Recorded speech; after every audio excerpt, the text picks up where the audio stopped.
December 20th, 1941, and Hauptmann Friedrich Adler of the Luftwaffe Technical Assessment Division stood in a briefing room at Tempelhof Airfield in Berlin, holding a technical report that would have made him laugh if it weren't so concerning for Germany's Japanese allies.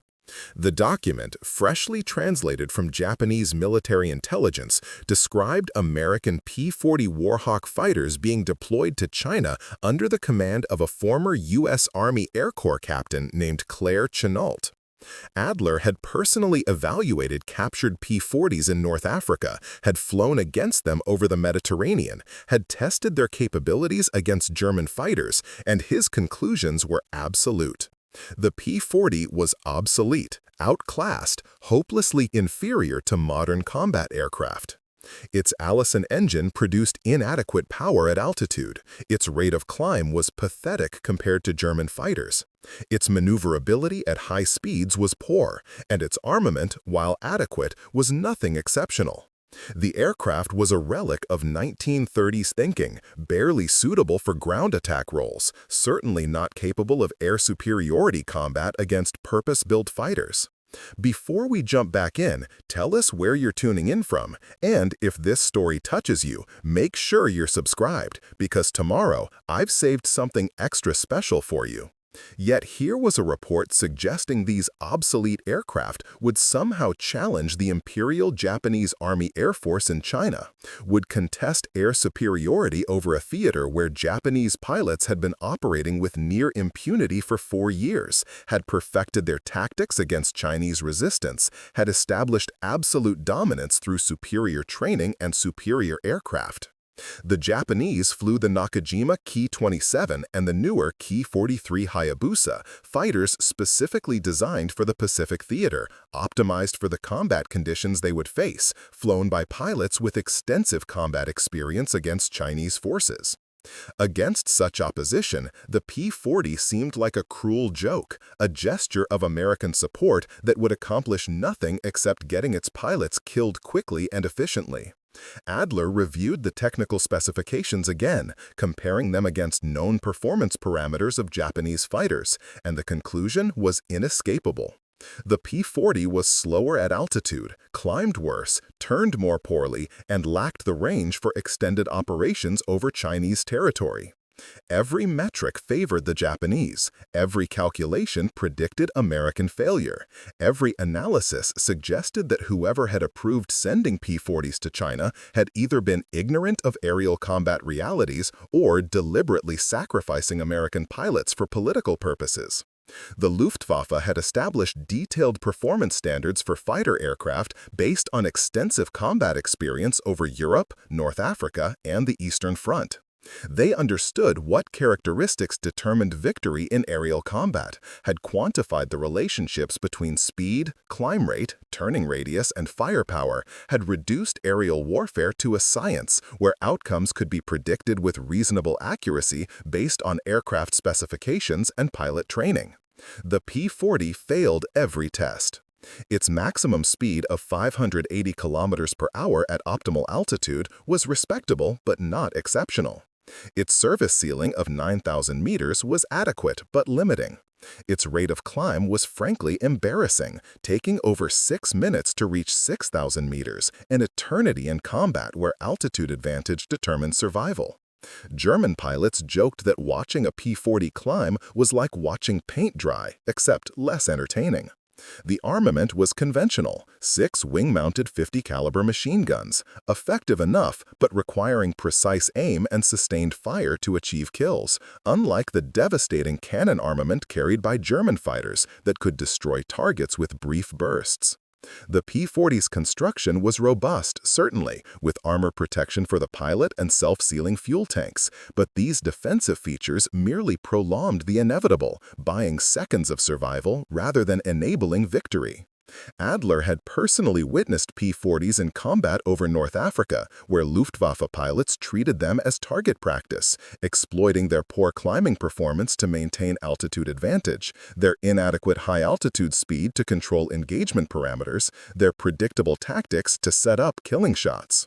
The British had initially deployed P-40s in North Africa with disastrous results until they learned to use them exclusively for ground attack, accepting that air superiority combat against German fighters was beyond the aircraft's capabilities. Now, the Americans were sending these same obsolete fighters to China, where they would face Japanese pilots who, while perhaps not quite matching Luftwaffe standards, were nonetheless experienced, aggressive, and flying aircraft better suited to the combat environment than the P-40. The Ki-43 Hayabusa that equipped most Japanese fighter units was specifically designed for extreme maneuverability, could outturn anything in the sky, had excellent visibility for dogfighting, and was flown by pilots trained to exploit these advantages through aggressive close-range combat.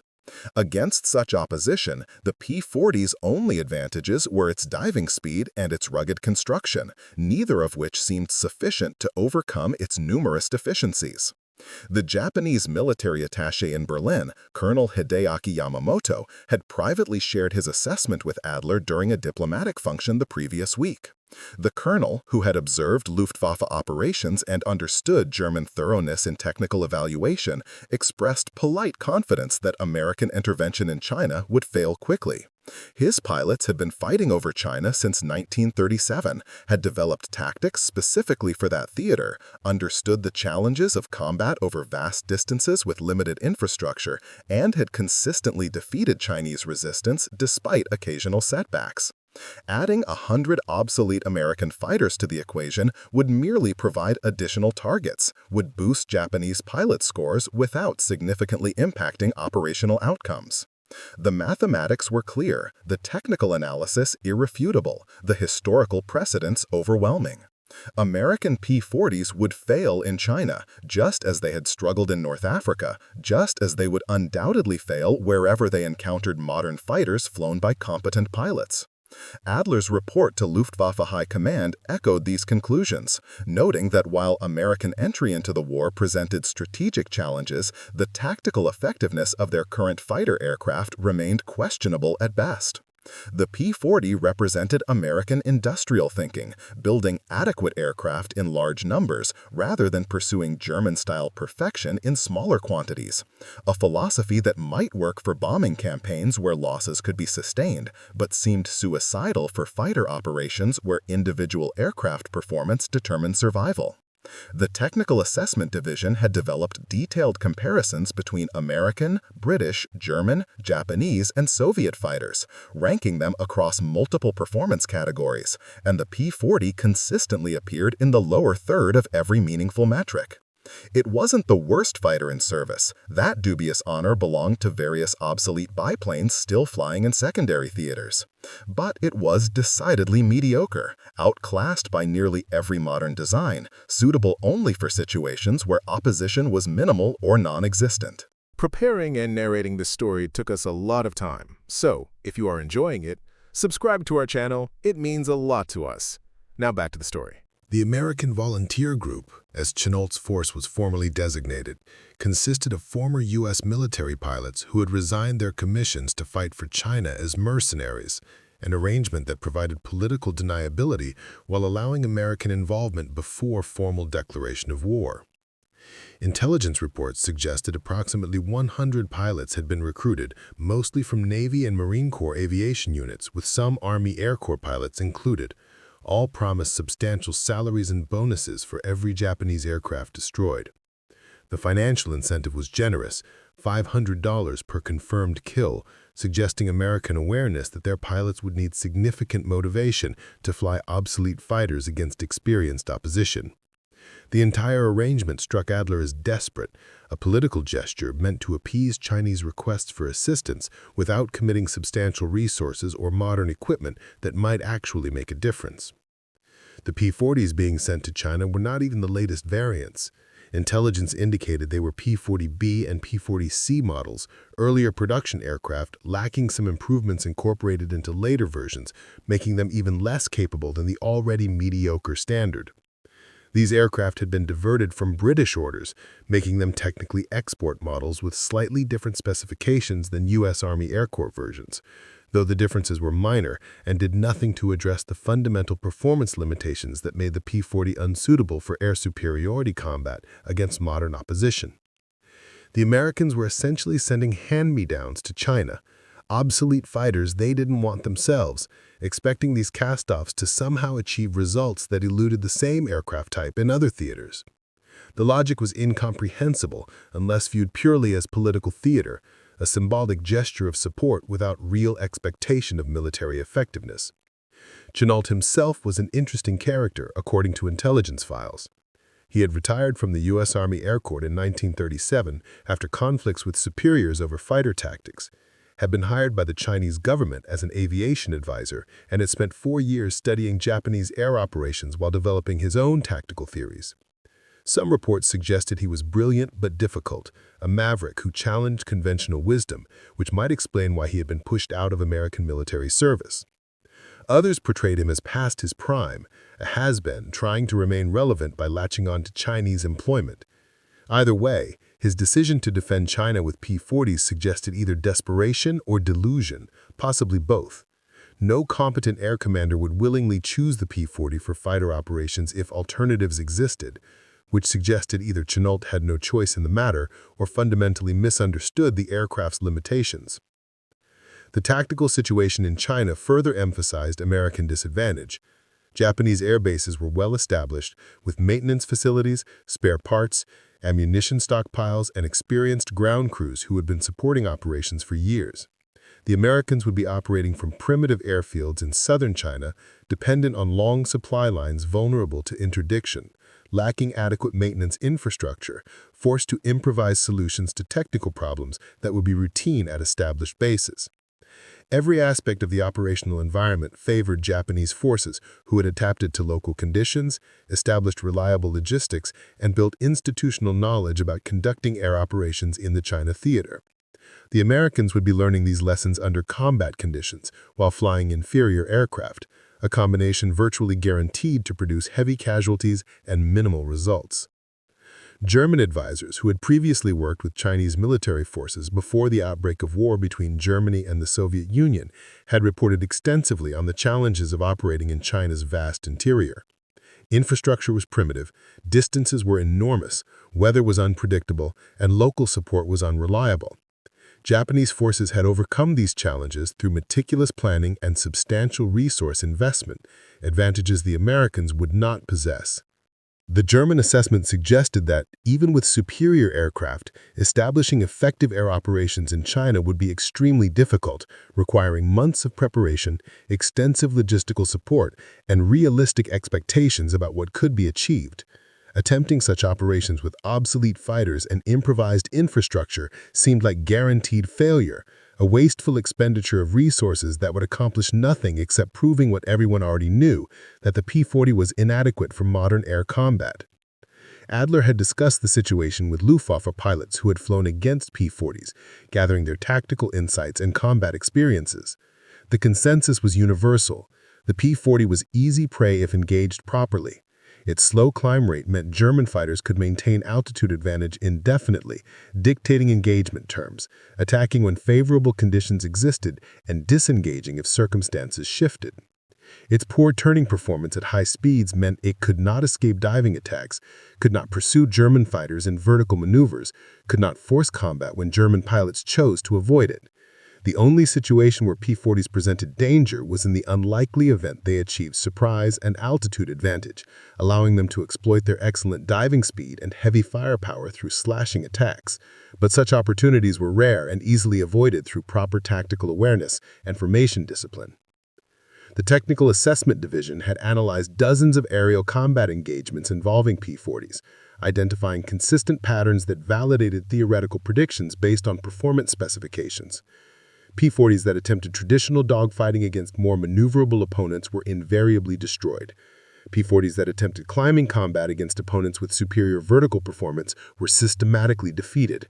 P-40s that attempted sustained high-speed pursuits found themselves overtaken and engaged on unfavorable terms. The only successful P-40 tactics involved hit-and-run attacks from altitude advantage, diving through enemy formations, firing brief bursts, then extending away at high speed before opponents could react. This approach required specific circumstances, disciplined execution, and opponents willing to maintain vulnerable formations, none of which seemed likely against experienced Japanese pilots flying aircraft specifically designed to counter such tactics through superior maneuverability and aggressive pursuit. The report concluded with a prediction that Adler felt completely confident making.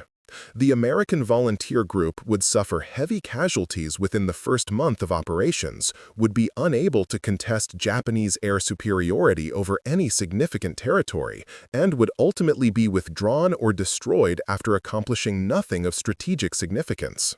The P-40's performance limitations were too fundamental to overcome through tactics or training, the operational disadvantages too severe to compensate through determination or courage. Mathematics and physics determined aerial combat outcomes, and both dictated American failure with absolute certainty. The only question was how quickly the Americans would recognize their mistake and whether they would withdraw the surviving aircraft and pilots before losses became catastrophic. Adler filed his report, marked it with appropriate classification stamps, and sent it through channels to Luftwaffe High Command, where it would be read by senior officers responsible for strategic assessment of enemy capabilities. He felt certain his analysis was correct, that his predictions would be validated, that within weeks intelligence reports from the Pacific would confirm American failure in China. The P-40 was simply not capable of the missions being assigned to it, and no amount of pilot skill or tactical innovation could overcome fundamental performance inadequacies that physics and engineering had built into the aircraft's design. The Americans would learn what the British had already discovered in North Africa, what the Soviets were learning on the Eastern Front, what everyone who flew against modern opposition already knew. The P-40 Warhawk was obsolete, outclassed, and inadequate for air superiority combat against competent opponents flying purpose-built fighters. Christmas Day 1941 arrived with snow falling gently over Berlin, and Adler attended a diplomatic reception where various military attachés gathered to exchange pleasantries and carefully worded assessments of the war's progress.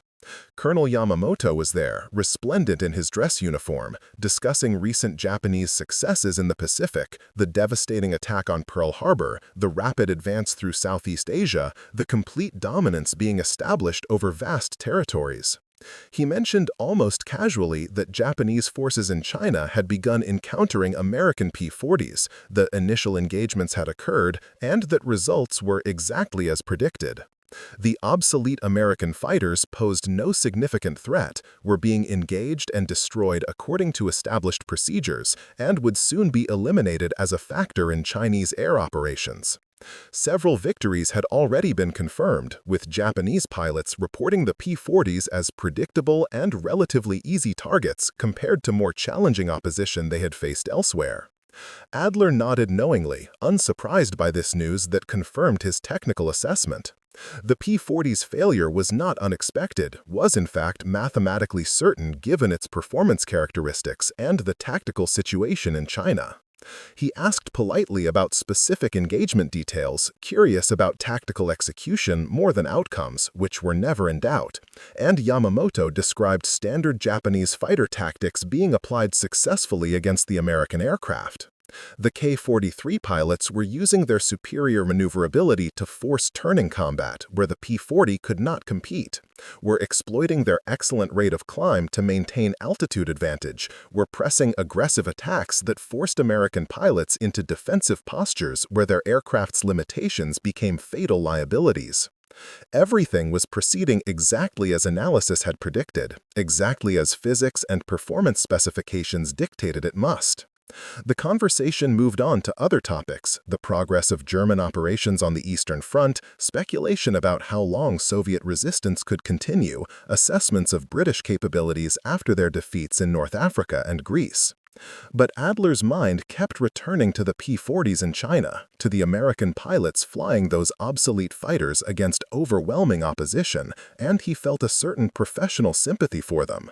They were not cowards, had not chosen their inadequate equipment, were doing their best with aircraft that simply could not perform the missions assigned. Their failure was not personal, was not a reflection of individual courage or skill, but rather an inevitable consequence of sending obsolete aircraft into modern air combat. Some would survive by learning quickly and applying conservative tactics that minimized exposure to Japanese fighters. Most would die in burning wreckage scattered across Chinese countryside, victims not of superior enemy pilots but of American procurement decisions that had prioritized quantity over quality, cost savings over combat capability, political considerations over military effectiveness. The Technical Assessment Division maintained files on various aircraft types, updating them as new information became available from combat operations worldwide. Adler knew that within weeks, the P-40 file would include additional entries documenting its failure in China, confirming predictions made by German analysts, validating the technical assessments that had identified its numerous shortcomings.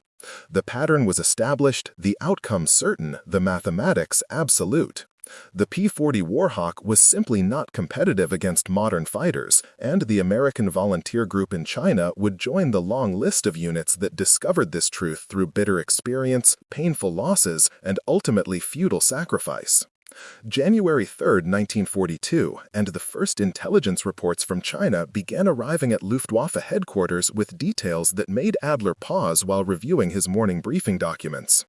Japanese forces had engaged American P-40s over Kunming on December 20th, exactly as Colonel Yamamoto had mentioned at the Christmas reception, but the actual results contradicted the casual confidence with which the colonel had described them.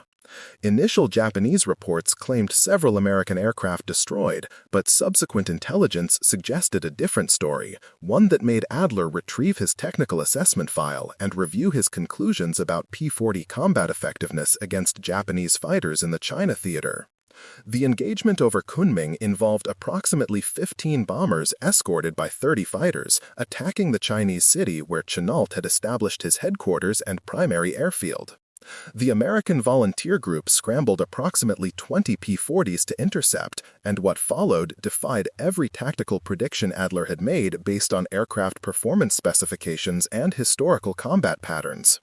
Instead of engaging in traditional dogfighting where Japanese maneuverability advantages would prove decisive, the American pilots employed tactics that seemed specifically designed to neutralize their aircraft's weaknesses while exploiting its few strengths. They attacked from high altitude, diving through the Japanese formation at tremendous speed, firing brief accurate bursts, then extending away before Japanese fighters could pursue effectively. The P-40's excellent diving speed, one of the few performance categories where it exceeded Japanese fighters, allowed American pilots to control engagement terms completely, attacking when conditions favored them and disengaging before Japanese pilots could respond with their superior turning performance. The results were startling. This discrepancy was enormous, suggesting either Japanese overclaiming of victories or fundamental misunderstanding of what had occurred during the engagement. Subsequent intelligence reports from multiple sources began painting a clearer picture, and it was deeply troubling for anyone who had confidently predicted American failure based on technical specifications and conventional tactical assumptions. The P-40s had not attempted to dogfight, had refused to engage on terms favorable to Japanese aircraft, had instead imposed their own tactical framework that transformed their performance limitations into irrelevant factors while making their few advantages decisive. Adler studied the engagement description repeatedly, trying to reconcile what had happened with his understanding of aerial combat physics and performance parameters. The P-40's slow climb rate should have prevented it from achieving altitude advantage, yet the Americans had apparently positioned their aircraft above the Japanese formation before the engagement began, suggesting superior intelligence about Japanese attack timing and routing. The P-40's poor turning performance should have made it vulnerable to Japanese pursuit, yet the Americans had not turned, had simply dived through the formation at speeds exceeding 650 kilometers per hour, faster than Japanese fighters could match, extending away before turning combat became relevant. The P-40's conventional armament should have required sustained fire to achieve kills, yet the Americans were apparently achieving destruction with brief firing passes, suggesting either exceptional gunnery or concentration of fire on vulnerable targets. Every aspect of the engagement suggested careful planning based on realistic assessment of aircraft capabilities and limitations, tactics specifically designed to maximize P-40 strengths while minimizing its weaknesses.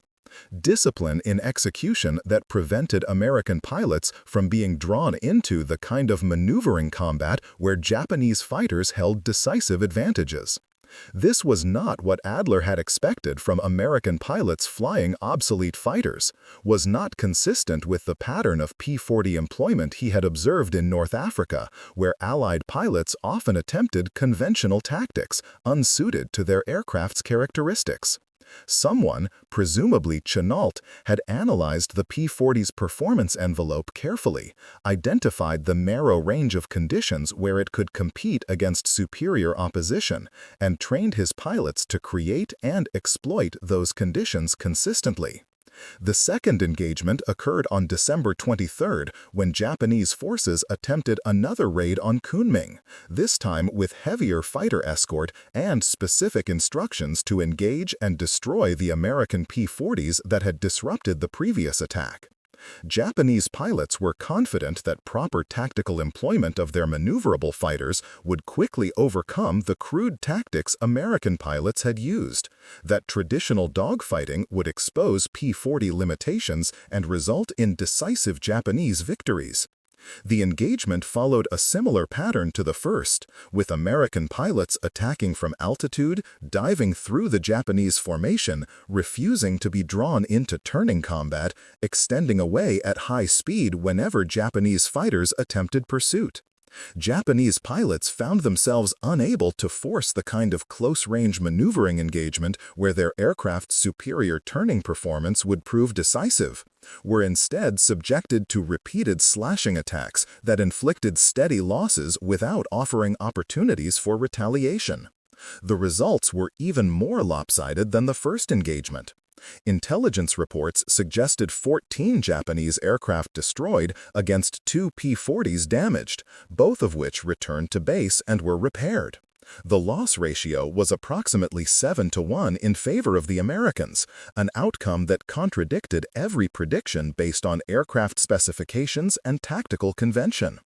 Japanese fighter pilots, many with extensive combat experience over China, found themselves outfought by American pilots in supposedly inferior aircraft, unable to impose their preferred tactical framework, systematically defeated by opponents who refused to fight on terms that favored Japanese strengths.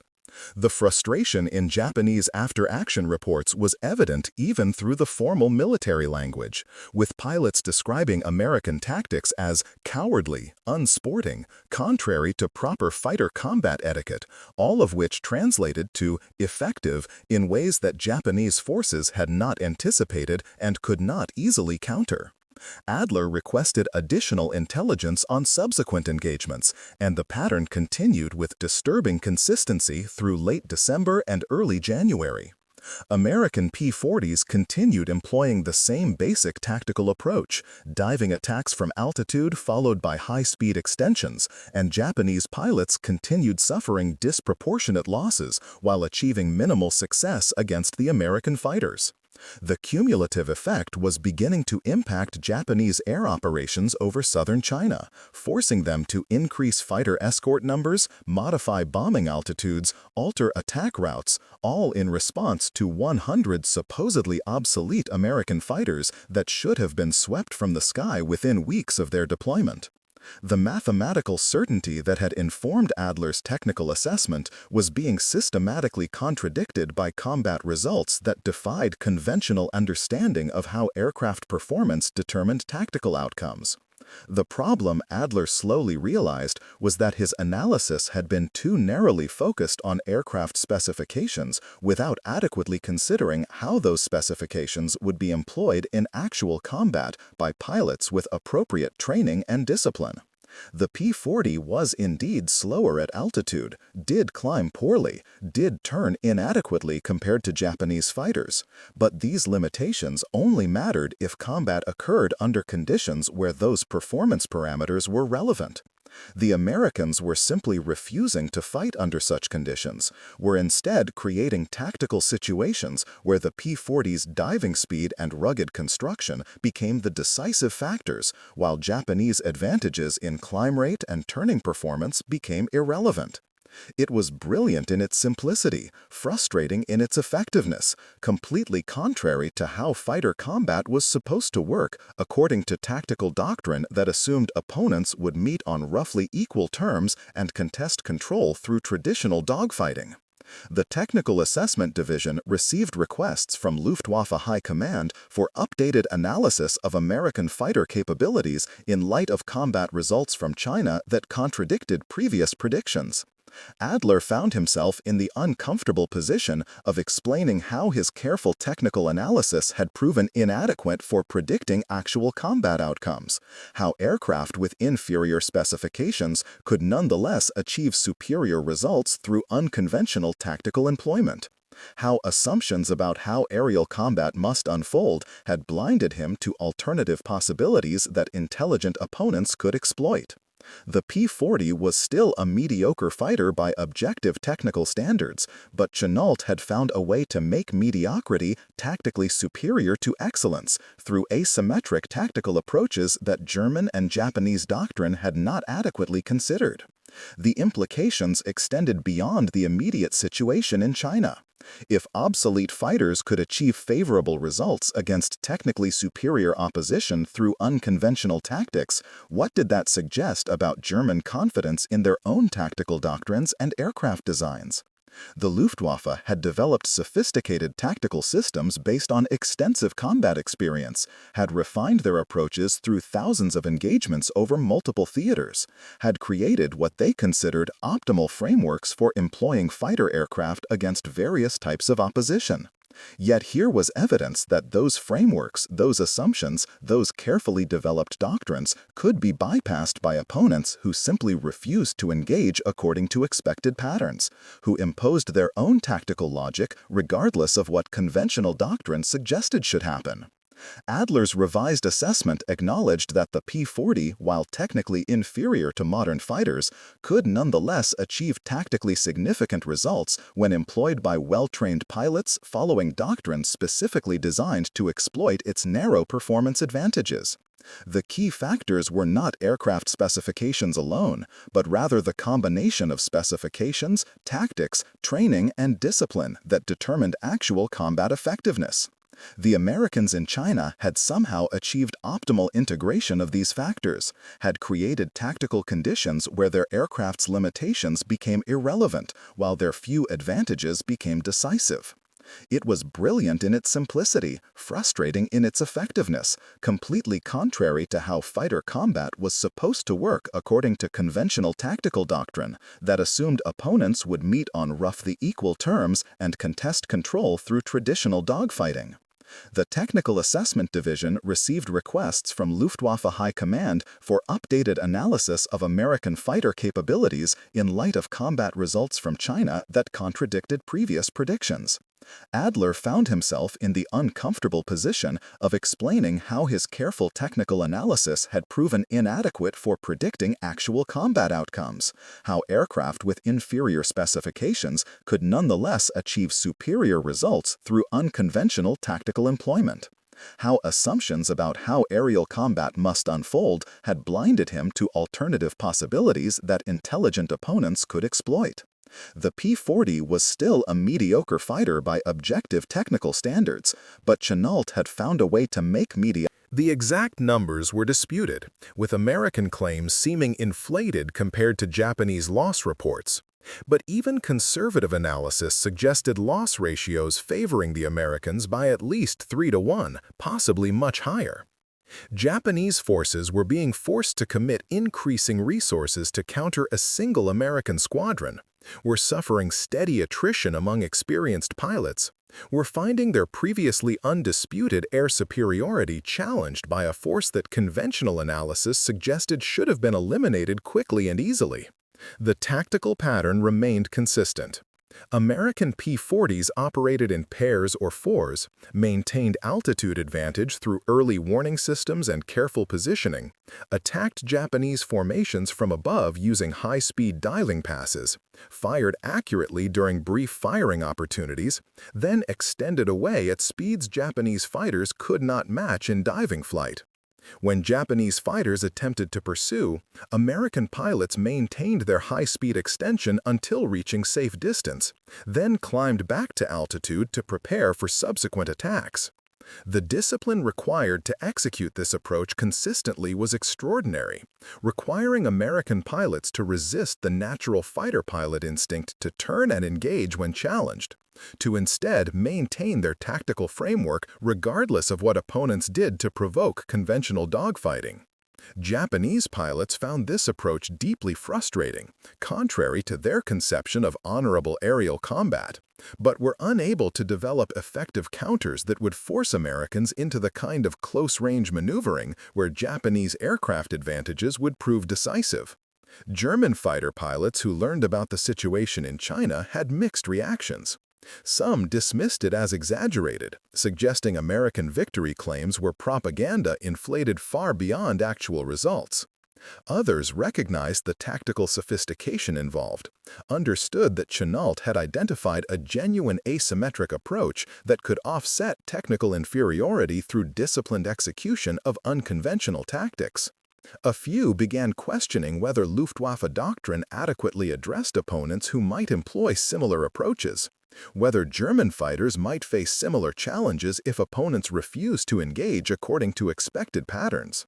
The discussions were mostly theoretical, since European air combat had not yet seen comparable situations, but the implications were troubling for anyone who believed that superior aircraft and extensive combat experience guaranteed tactical dominance.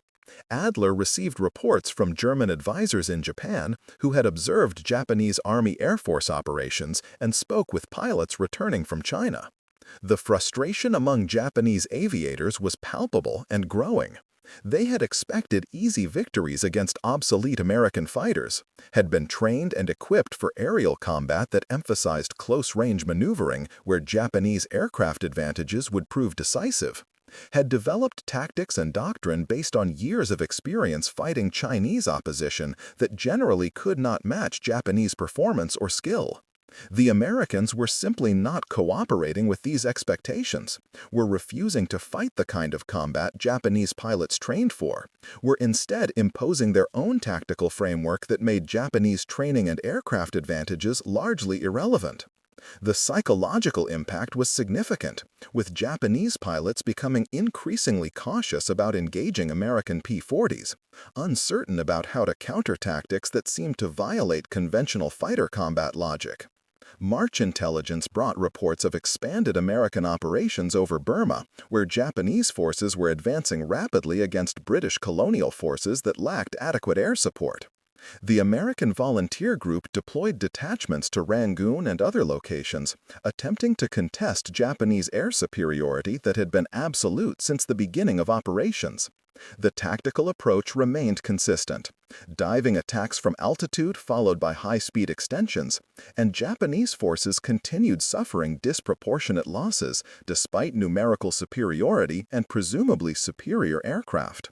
The cumulative effect was beginning to impact Japanese operational planning, forcing them to allocate additional resources to air superiority missions, delay in ground operations while air cover was secured, accepting constraints they had not anticipated when planning their Burma offensive. The American success in Burma was particularly significant because it occurred under even more challenging operational conditions than China.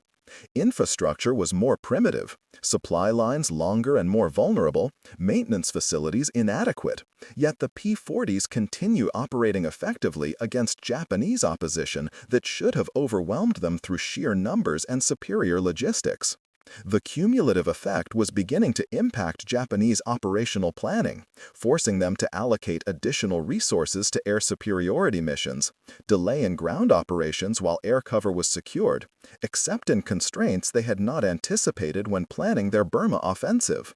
The American success in Burma was particularly significant because it occurred under even more challenging operational conditions than China.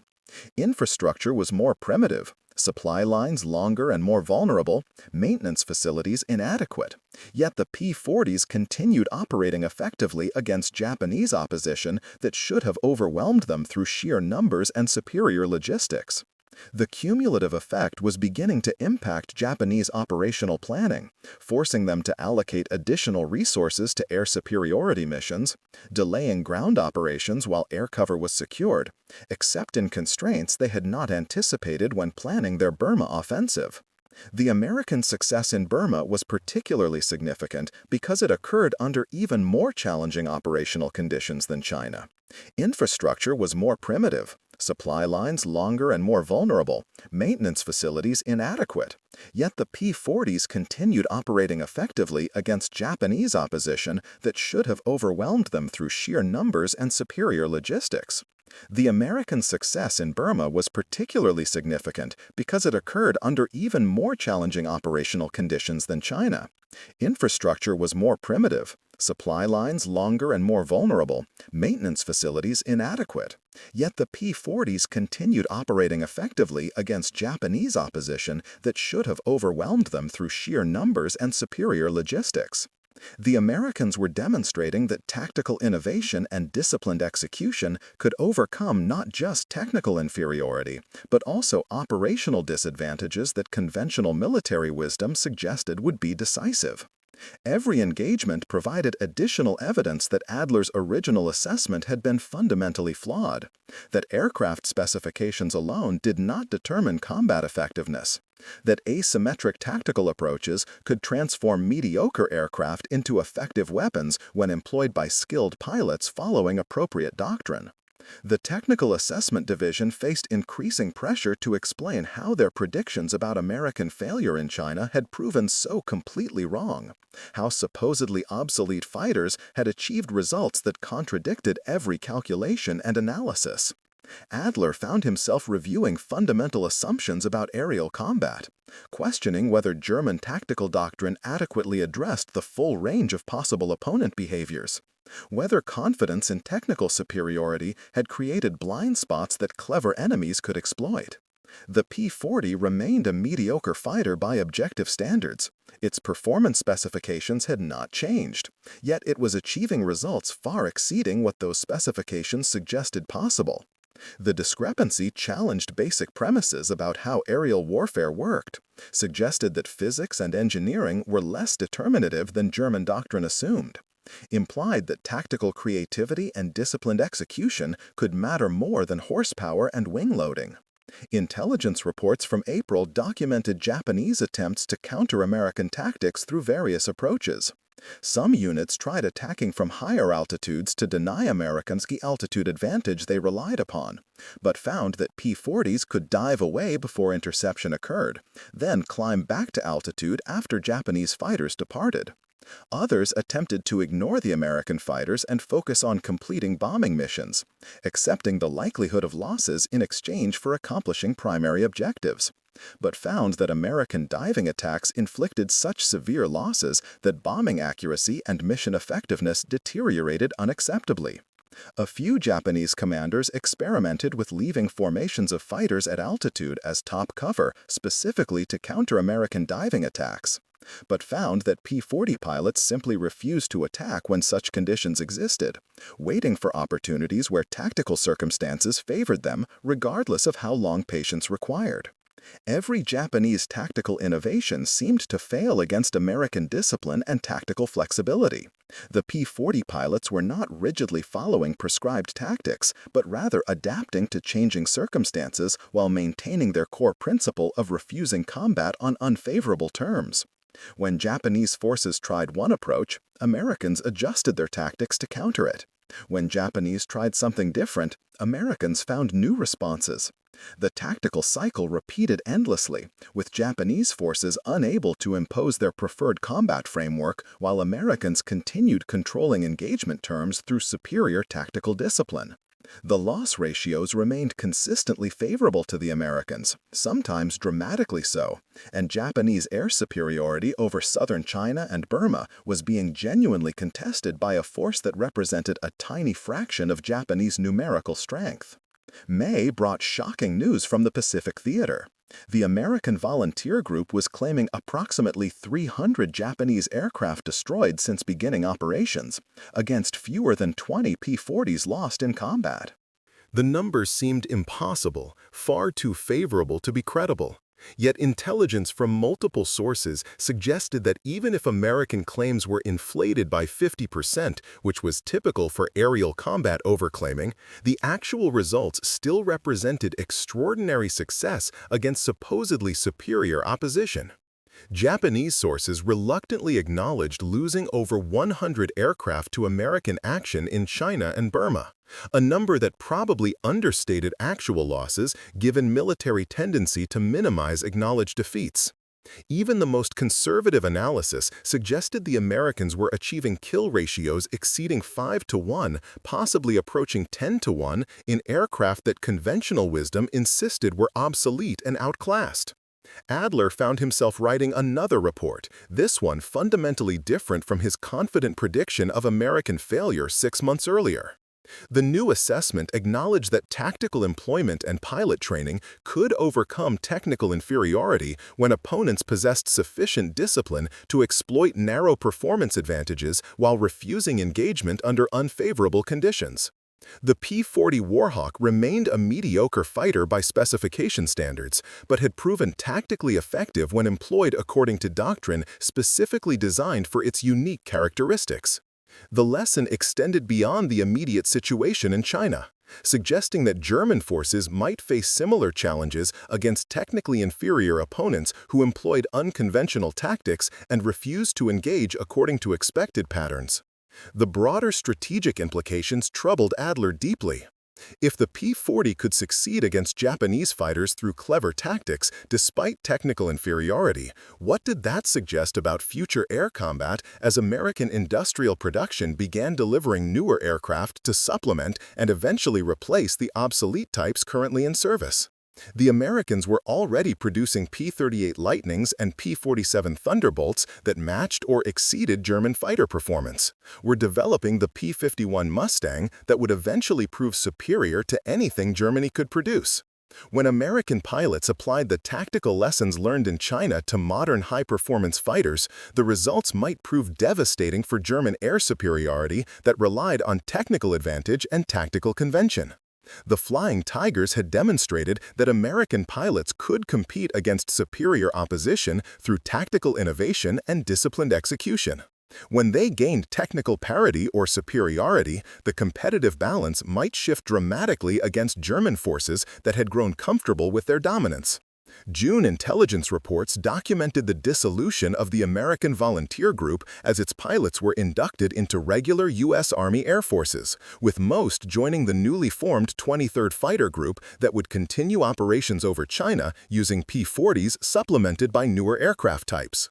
The transition marked the end of the volunteer force that had achieved such remarkable success, but the tactical lessons and combat experience would be preserved and disseminated throughout American fighter units deploying to various theaters. German intelligence noted with concern that several Flying Tigers veterans were being assigned as instructors at American training facilities where they would teach the tactical approaches developed in China to thousands of new pilots preparing for combat operations over Europe and the Pacific. The tactical innovations that had proven so effective against Japanese fighters would soon be applied against German forces adapted for different aircraft types and combat conditions, refined through additional combat experience. Adler's final assessment of the Flying Tigers concluded that their success represented a fundamental challenge to conventional assumptions about how aircraft performance determined combat effectiveness. The P-40 Warhawk had been correctly assessed as technically inferior to modern fighters, its performance specifications accurately measured and documented, its numerous limitations properly identified. Yet none of that technical analysis had predicted actual combat outcomes because it failed to adequately consider how aircraft would be employed tactically by pilots with appropriate training and discipline.